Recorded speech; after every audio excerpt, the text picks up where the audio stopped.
Hey guys, I got a question for you guys. What is the most adorable moment in the Halloween franchise? For me, it's when Michael Myers became a dad. That's right, today, Michael is a father in this review. It's not really a full review, but I'm going to go over the differences in Halloween 6, the unrated producer's cut. Let's get into this weird shit. Your work is done now, Jamie.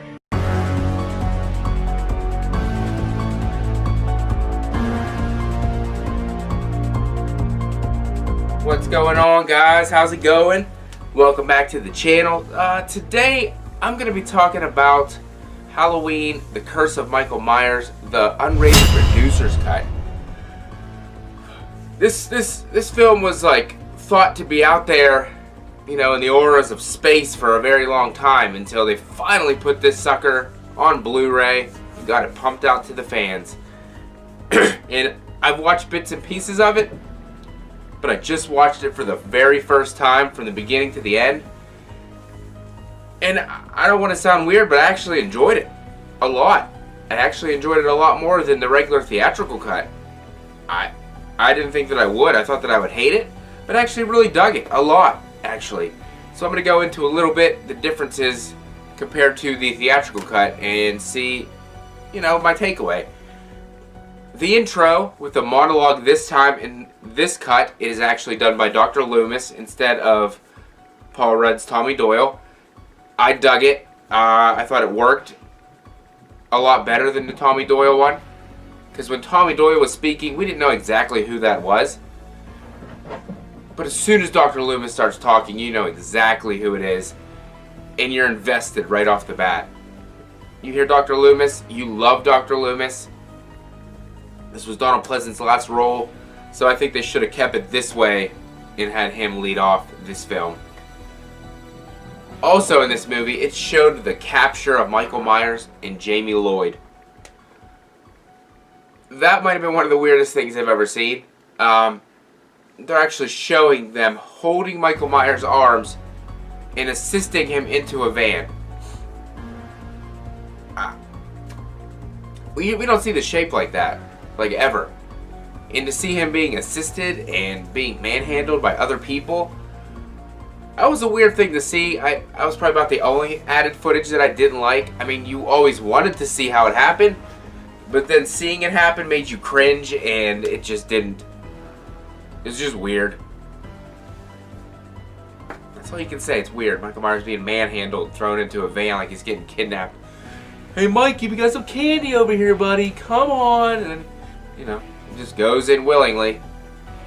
I don't know. I didn't like that at all. Another thing in this movie that's different is Dr. Loomis explains why his face is more normal. He had skin grafts to cover up all the burn scars and stuff, so he didn't look goofy. They didn't bring that up in the theatrical cut, so I guess in this cut they felt that that was some needed dialogue to explain why his face looks different than it did before.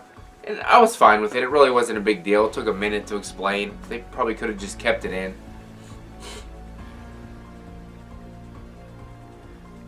In the theatrical cut, we get the awesome Jamie Lloyd barn death. In this one, she's sitting down. Michael just sneaks up, stabs her, and leaves her there to die. And we don't know if she died or not until later in the film. They say that she's still alive. She's in the hospital and whatnot. Still hanging to life. So you're like, oh, this is going to be awesome. Jamie Lloyd's still hanging around in this movie. So later in the film, Jamie is having some dreams, some flashbacks in her head about the birth and about Michael Myers being there and whatnot. And then we see the Man in Black show up, tells her her work is done, and shoots her in the head with a gun with a silencer on. No reason to keep her alive. They could have just killed her off in that first scene and it wouldn't have made any difference in the later part of the movie. So that really wasn't necessary.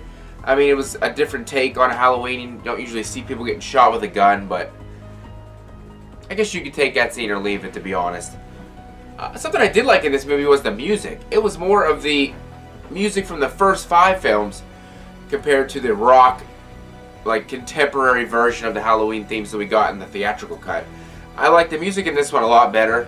I thought it had more of a Halloween tone. It felt more closely related to the films before it, so I really dug that.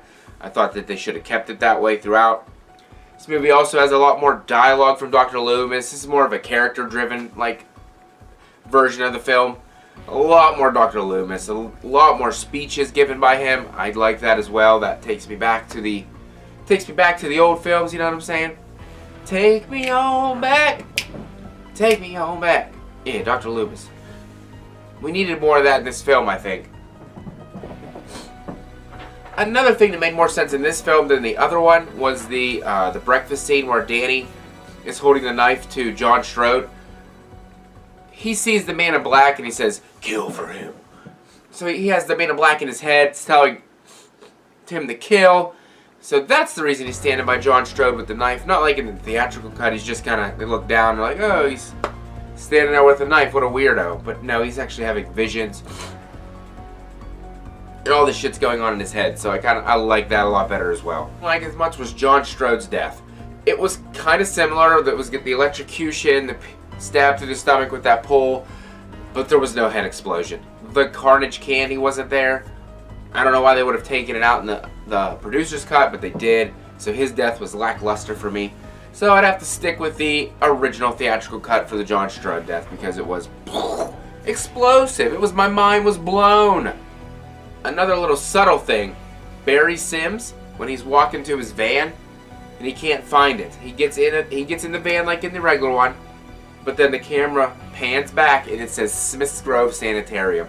He got in the sanitarium van instead of getting in his news van, which makes sense why Michael Myers was in there. But still, how would Michael Myers know that he was going to get in the wrong van? Either way, either cut of the film, that part doesn't really make any sense. But and then later, after he kills him, it zooms over and you see the radio station's van parked a little bit over. I thought that scene was kind of cool, but either way, it didn't make sense how Michael Myers was in either van, because how the hell would he know? So the little girl, you know, it's, "Mommy, it's raining. It's raining red." In this version, she sings it. "It's raining. It's raining red. Yay! It's raining. It's raining red." Okay, first off, what little kid's gonna be dancing while it's raining red from the sky? And you don't think to look up as to where the red rain is coming from. Also, a simple look up would have seen a dead body in a tree. But I guess that's little kids for you. They don't think that in depth. In this one, instead of Kara being kidnapped and thrown in that cell, in this one she's laid out on a tomb as a sacrifice for the ceremony. I thought that was interesting, I guess is the word, but it was kind of weird to see Michael Myers once again just standing there, being controlled by the cult. He's not killing any of them, not attempting to do anything. There was no lab massacre scene in this one, so that's a downgrade, unfortunately, because that was one of the best scenes in the movie. But that was not in this. This was more of a ceremonial, getting more into the cult aspect of the film. I honestly didn't mind it. If we're going to go the cult path, they might as well explain it a little bit more. Dr. Wynn tries to explain to Dr. Loomis that he should join the cult. Pretty much the cult is, it's amazing. It is huge. It is the best cult in the world. He wants them to join him, but Dr. Loomis says, "And I thought Michael was a monster." He wants Dr. Loomis to join and partake in all these cult activities and be a protector of Michael.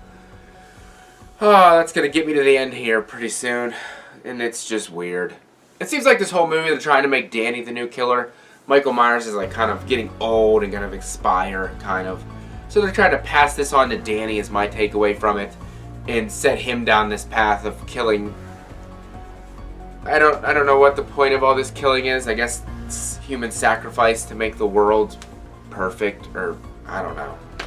Kind of got a Halloween 3 vibe, you know, sacrificing the blood of animals and children to cleanse the earth and make everything balanced. But they don't really go into too much detail about Danny being the killer.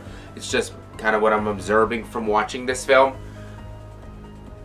Michael Myers in this one was not stopped by a lead pipe. He wasn't stopped by gooey green tranquilizer shit. He was stopped by Tommy Doyle in a bag full of rocks. If he placed these rocks around Michael in a circle, Michael stepped into them, he would not move. He would just stand there like a statue. And honestly, when I watched it, I was kind of giggling because it was funny because he was just standing there. And he could not move whatsoever. So these Celtic rocks or whatever, these ancient ruins, stopped Michael from his madness and rage. Oh, I wish I had a bag of rocks every time I wanted to stop somebody. That'd be awesome.